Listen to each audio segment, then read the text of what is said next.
आने वाले 14-15 दिनों में भारतीय जनता पार्टी ओबीसी मोर्चा बहुत सारे कार्यक्रम करने जा रहा है। हमारे 8 तारीख को हमारे जो डिप्टी स्पीकर हैं रणवीर सिंह गंगवा जी, वो हमारे पलवल ज़िले में आ रहे हैं और हमारा एक कार्यक्रम है जिसके लिए वो पत्रक भी हमारे वितरण करेंगे। ओबीसी मोर्चा ये कार्यक्रम को ऑर्गेनाइज करवा रहा है कि गांव-गांव चलो, घर घर चलो। ये हमारा कार्यक्रम ओबीसी मोर्चा की तरफ से किया जा रहा है। ये पूरे प्रदेश में ही नहीं, पूरे देश हिंदुस्तान में किया जा रहा है कि हमारे ओबीसी मोर्चा के कार्यकर्ता पूरे देश में जाके घर घर जाएंगे और गांव-गांव जाएंगे। लोगों को जो भारतीय जनता पार्टी आज ओबीसी मोर्चा के लिए कार्य कर रही है उनको लोगों तक पहुंचाएंगे। हर ओबीसी समाज के लोग जो पहले से जो दूसरी सरकारों ने हमारे साथ अन्याय किया था, जो हमें अपेक्षित रखा था, जो भारतीय जनता पार्टी आज जो हमारे लिए सुविधाएं दे रही है, हमारे चाहे राजनीतिक क्षेत्र में हमें आज कितना राजनीतिक क्षेत्र में या हम कहें कि हमें शिक्षा के क्षेत्र में आज ओबीसी समाज को इतना अधिकार मिल रहा है, वो पहले सरकारों में नहीं मिल रहा था। तो हमें क्या करना है कि हमें ये पत्रक के माध्यम से घर घर जाके उनको ये बताना है कि आज हमें भारतीय जनता पार्टी के माध्यम से इस तरह की सुविधाएं मिल रही है, तो ताकि लोगों को पता लगे कि भारतीय जनता पार्टी ओबीसी मोर्चा ओबीसी समाज के लिए क्या क्या सुविधा दे रहा है।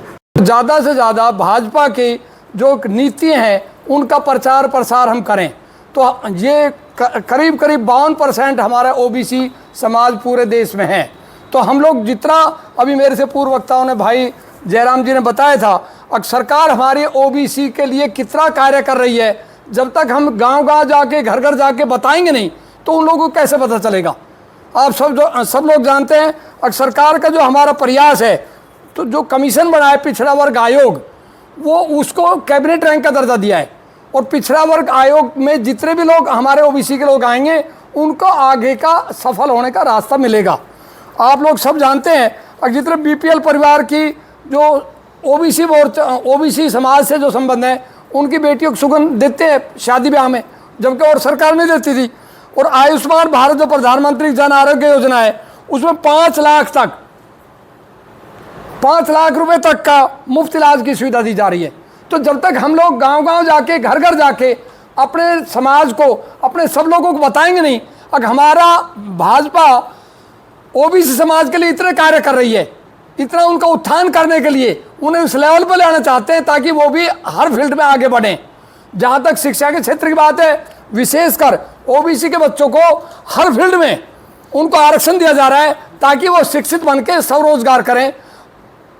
साथ साथ अगर नौकरियों में भी जितनी कैटेगरीज में जो हमारा हरियाणा का सर्विस सिलेक्शन बोर्ड है, उसमें भी विशेष रूप से ओबीसी लिए कोटा मुकर्रर किया गया है। अभी मेरे से पूर्व वक्ता बता भी रहे थे, सच्चाई है, जितना काम भाजपा ने ओबीसी समाज के लिए किया है वो उससे पहले कभी गवर्नमेंट ना किया है, ना कोई करेगा, ना कोई सोचता था। इनको तो ऐसे समझते थे कि इनका तो कोई वजूद ही नहीं है। तो ये आपको अपना शक्ति दिखानी है, अपना संगठन के माध्यम से हमें शक्ति का प्रदर्शन करना है और गांव-गांव जाके, घर घर जाके ये बताना है कि सरकार, भाजपा सरकार, आदरणीय नरेंद्र मोदी जी और यहाँ हमारे हरियाणा में मनोहर लाल खट्टर जी, हमारे कर्णदेव कंबोज जी रात दिन लगे रहते हैं इस समाज को उठाने के लिए। उन्होंने बीड़ा उठा रखा है।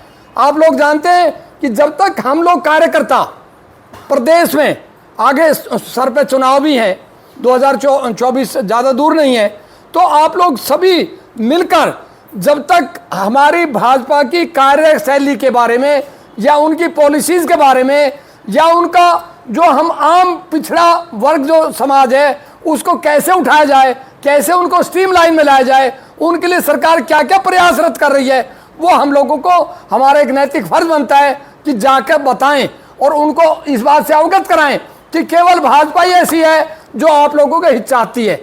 और वो हित तभी, वो केवल हमारा जितना संगठन जितना मजबूत होगा उतना ही सरकार में हम अपना सरकार आराम से बना पाएंगे। हर आदमी की जुबान पर है, मोदी है तो मुमकिन है। मोदी जी ने एक तपस्वी है, एक तपस्या के रूप में उसने गरीब से गरीब को, क्योंकि उसने गरीबी झेली हुई है, उसने हर एक को उठाने के प्रण कर रखा है, संकल्प से सिद्धि करते हैं। वो हमेशा ये रास्ते देते हैं। मन की बात आप देख ही रहे हैं, कैसे कैसे ऐसे स्टूडेंट से भी अपने मन की बात करेंगे, हर फील्ड के आदमी को, ताकि देश का उत्थान कैसे, एक ही सूत्री कार्यक्रम है कैसे हमारा ये गरीब तबका, जो पिछड़ा वर्ग था, जो उपेक्षित था, जो बहुत ज़्यादा नीचे सतर पे बेचारे हैंड टू माउथ थे, उनको कैसे उठाया जाए, शिक्षा के माध्यम से, रोजगार से माध्यम से, या स्वरोजगार के माध्यम से। चाहे तो उनको नौकरी में भी पूरी कोशिश कर रहे हैं ताकि भाई उनका ज़्यादा से ज़्यादा परसेंटेज उनको मिले। और शिक्षा, जब शिक्षित होगा समाज, शिक्षा ही एक ऐसा क्षेत्र है जिससे आदमी का तीसरा नेत्र खुलता है। शिक्षा से ही आदमी के चारों रास्ते खुल जाते हैं। शिक्षा तो एक इतना महत्वपूर्ण है, जो परिवार, जो समाज जो शिक्षित हो गया वो ऑटोमेटिक, अभी जांगड़ा साहब बता रहे थे, बड़ी खुशी हुई सुनकर। अब हमारे बच्चे एक MBBS कर गए, डॉक्टर बन गई बिटिया, एक लॉ कर रहा है जी, एक इंजीनियर कर रहा है, अंदर से आत्मा प्रसन्न होती है।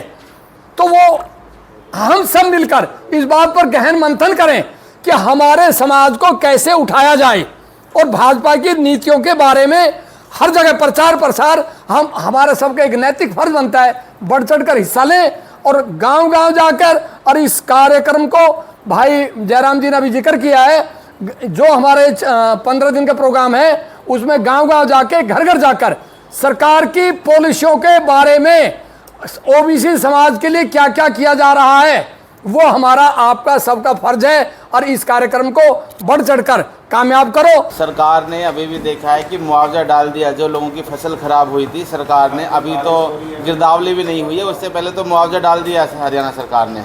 तो ये सरकार सबकी हितैषी है, मजदूर की हितैषी है, किसान की हितैषी है, व्यापारी की हितैषी है, सबके लिए। ये पिछड़ों की सरकार है, ये सबकी सरकार है, सबके बारे में सोचती है सर। कि पहले कांग्रेस के टाइम में लोगों को मुआवजे का 1 रुपये का चेक, 5 रुपये का चेक, 10 रुपये का चेक, शर्म और आती थी लेने में। आज देखो खट्टर सरकार ने, अभी फसल खराब हुई है किसानों की, उनके दुख दर्द के साथ पूरी भारतीय जनता पार्टी साथ है, उनको मुआवजे की तैयारी कर दी। आज गवर्नमेंट ने ट्रांसफ़र कर दिया है। जाने की आप बात कर रहे हैं, जहाँ भी आप देखो जो भी सड़कें हैं वो सारी टूटी पड़ी है। किसी भी गाँव की आपको एक गाँव की सड़क बता दो जो अच्छी हालत हो। ऐसा नहीं है, ज़्यादातर सड़कें ठीक हैं, अगर नहीं है ज़्यादातर सड़कें ठीक हैं। अगर कुछ सड़कें खराब हैं तो उनको टेंडर के मौके की ई-टेंडरिंग हो गया है, टेंडरिंग के माध्यम से उनको ठीक करवाया जाएगा। लेकिन आपको भुटानी जी, मैं एक बात बताता हूँ, भारतीय जनता पार्टी OBC समाज के लिए इतनी हितैषी है। आपको 2-3 पॉइंट, मुख्य पॉइंट बताता हूँ। 27% का आरक्षण आज हमारे OBC समाज के मेडिकल के बच्चों के लिए दिया जा रहा है, क्योंकि 27% तो हमारे बच्चे MBBS MD करेंगे ही करेंगे। तो ये हम सब भारतीय जनता पार्टी का धन्यवाद करते हैं। आज अभी इलेक्शन हुए हरियाणा में, पंचायती राज में 8% का आरक्षण, हमारे कितने सारे सरपंच बने हुए हैं। आज देखिएगा उनमें खुशी की लहर दौड़ रही है। नगर सरपंचों की बात आप कर रहे हो, हाई कोर्ट का फैसला था, सरकार को फैसला नहीं, ये सरकार जो चाहती थी हाई कोर्ट के फैसले को सरकार ने, हरियाणा सरकार का फैसला था ये सर। सरकार चाहती थी कि ये इलेक्शन, खट्टर सरकार ये चाहते थे कि जब भी इलेक्शन होगा ये हम लोग OBC को आरक्षण देंगे ही देंगे, तब इसीलिए देखेंगे आप 2-2.5 साल हुआ। दीपकरण सिंह दलाल जो हाई कोर्ट का वकील है, उन्होंने कोर्ट में केस दायर किया था, उसी के आधार पे कोर्ट ने फैसला दिया था। नहीं, वो तो चाहते थे विपक्ष वाले कि ये OBC को आरक्षण ही ना मिले, वो तो OBC के एंटी थे। आप देखिएगा सरकार ने ये फैसला ले लिया था कि तभी तो OBC आयोग बनाया। OBC आयोग की सिफारिश के आधार पे हमें 8% का आरक्षण दिया ना सरकार ने। अगर सरकार की मंशा नहीं होती तो OBC आयोग का गठन क्यों करते? नीचे जो आप देख रहे हैं YouTube चैनल, इसको आप लाइक करें, सब्सक्राइब करें, कमेंट बॉक्स में जाकर एक प्रतिक्रिया अवश्य दें और इस लिंक को ज़्यादा से ज़्यादा शेयर भी कर दीजिए, क्योंकि वोकल फॉर लोकल के लिए आपका इतना सहयोग हमें जरूरी है। धन्यवाद। जय हिंद, जय भारत।